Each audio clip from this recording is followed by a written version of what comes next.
Jai Hind everyone, I am Dr. Sapna Agrawal from I Big Wonder Intelligence School. Discipline and abusive language या bad behavior कितना बड़ा challenge है सभी parents के लिए। तो आज बात करेंगे कि डिसिप्लिन की डेफिनेशन क्या, कितना डिसिप्लिन करें बच्चों को, और साथ ही साथ अगर बच्चा अब्यूजिव लैंग्वेज यूज़ करने लगा है तो क्या कारण है और क्या हम अब्यूजिव लैंग्वेज को यूज़ करने से बच्चों को रोक सकते हैं। मैं बात करूंगी small children, middle age group children और टीनेजर्स, तो सभी एज ग्रुप्स को कवर करने की कोशिश करूंगी। देखिए कई बार क्या होता है कि जब बच्चा बहुत छोटे होते हैं, जो बहुत छोटे यंग एकदम 7-8 साल तक के बच्चे जो होते हैं, वो एक्सपेरिमेंट कर रहे होते हैं। वो ये देख रहे होते हैं कि हमारे पेरेंट्स कहाँ तक हमारी बात मानने वाले हैं और किस किस चीज़ से वो हैप्पी हो रहे हैं या एंटरटेन्ड फील कर रहे हैं। तो कई बार फैमिली में बड़े बुजुर्ग लोग, चाचा चाची, अंकल मामा, पड़ोस के लोग कोई शब्दों का प्रयोग लगातार करते हैं, राइट। अब्यूजिव लैंग्वेज या फाउल लैंग्वेज या हार्श लैंग्वेज, आप उसे कुछ भी बोल सकते हैं। बच्चे ने उसको सुना और अपनी तुतलाती हुई जबान में या किसी तरह से उस वर्ड को वापस बोला, and you know what happens, हम सब उसकी वो बात सुनकर शॉक तो होते हैं पर हंस पड़ते हैं। एंड 2-3 बार ये हरकत हुई तो बच्चे को लगता है ये सब लोग एंटरटेन हो रहे हैं मेरी इस तरह से बोलने के लिए। मेरे पास तो बहुत सारे एग्जाम्पल्स हैं। आज कैमरा पर मैं बिल्कुल भी हार्श वर्ड्स यूज़ नहीं करूँगी, but many a times it happens कि पेरेंट्स हंस पड़ते हैं and the child starts using the language frequently. वहाँ से शुरुआत होती है और लगातार होता रहता है। लेकिन अगर घर में या आसपास ऐसा बिल्कुल नहीं हो रहा है और आप बहुत कॉशियसली बच्चे को अपब्रिंग कर रहे हैं, फिर कहाँ पर ऐसा हो रहा है?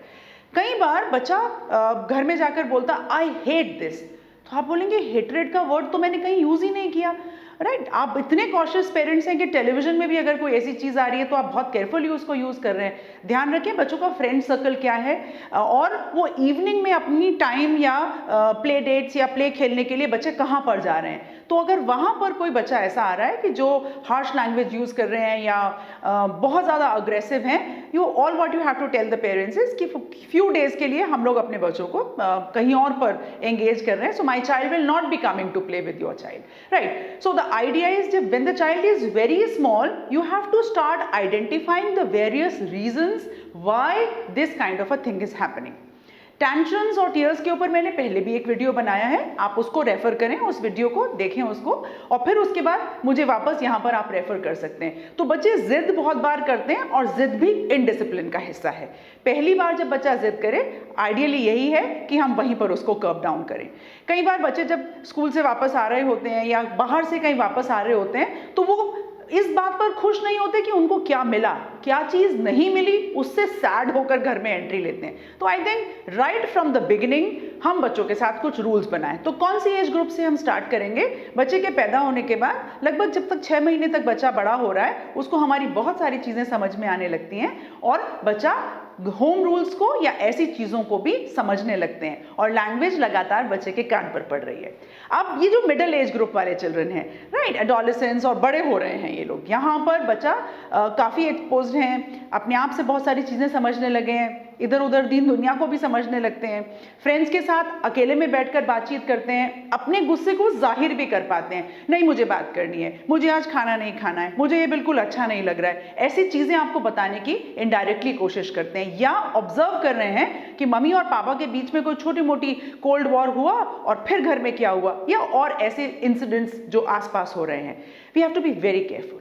देखिए अगर हम फिजिकल पनिशमेंट्स दे रहे हैं, it is an invitation to aggression जैसे जैसे बच्चा बड़ा हो रहा है, तो physical punishment is not a very good idea. या कंटिन्यूसली अगर आप हार्श बच्चे के साथ हैं, it is again a not very good idea. फिर क्या करें बच्चे को डिसिप्लिन करने के लिए? तो बच्चे से हम ये कह सकते हैं कि we are going to play with you, right, या आप खेलने जा सकते हैं जब आपने ये काम खत्म कर लिया तो आपको अपना भी एक टाइम टेबल बनाना पड़ेगा। कई बार पेरेंट्स सारा दिन यही चाहते हैं कि बस बच्चा बैठकर एक अच्छे बालक या बालिका की तरह बच्चा पूरा दिन बैठकर पढ़ता रहे। ऐसा नहीं हुआ करता है। बच्चे के टाइम को डिवाइड करिए। पढ़ना बहुत ज़रूरी है अनडाउटेडली, लेकिन उसके लिए खेलना भी उतना ही ज़रूरी है। तो बच्चे को खेलने का भी मौका दें, बस आप अपने आप को डिफाइन करें। अगर बच्चे के कोई फेवरेट कार्टून चैनल्स हैं या ऐसी कोई चीज़ जिसको वो देखना पसंद करते हैं, you can always have a time for that, fix a time and you can always say that complete this work and we are going to watch together and discuss what happened in that.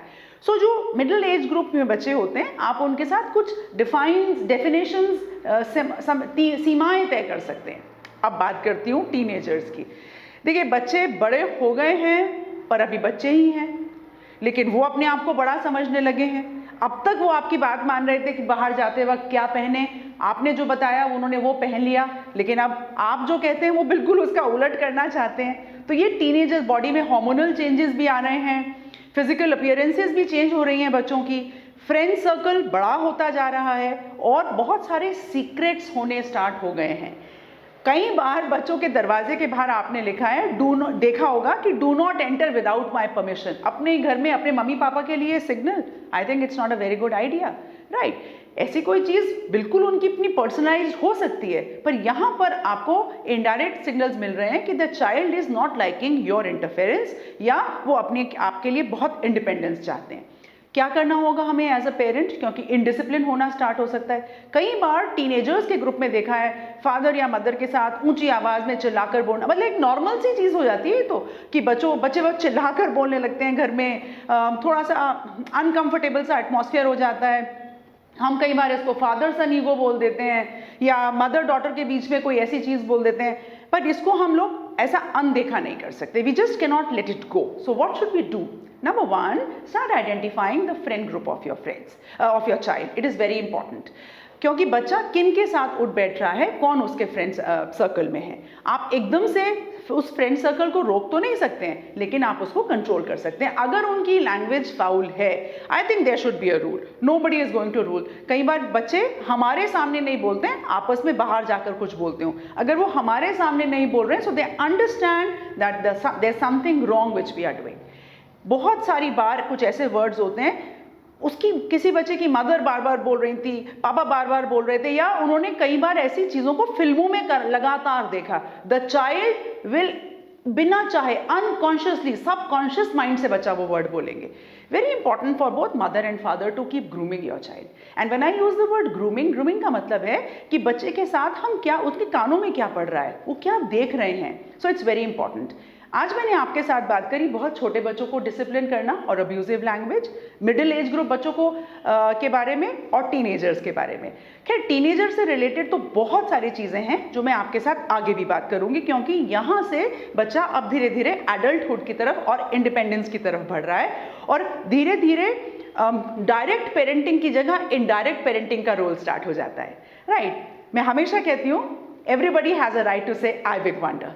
आप यूं ही मेरे videos को like करते रहें, share करते रहें और subscribe करें। आपके suggestions are most valuable to me. जय हिंद।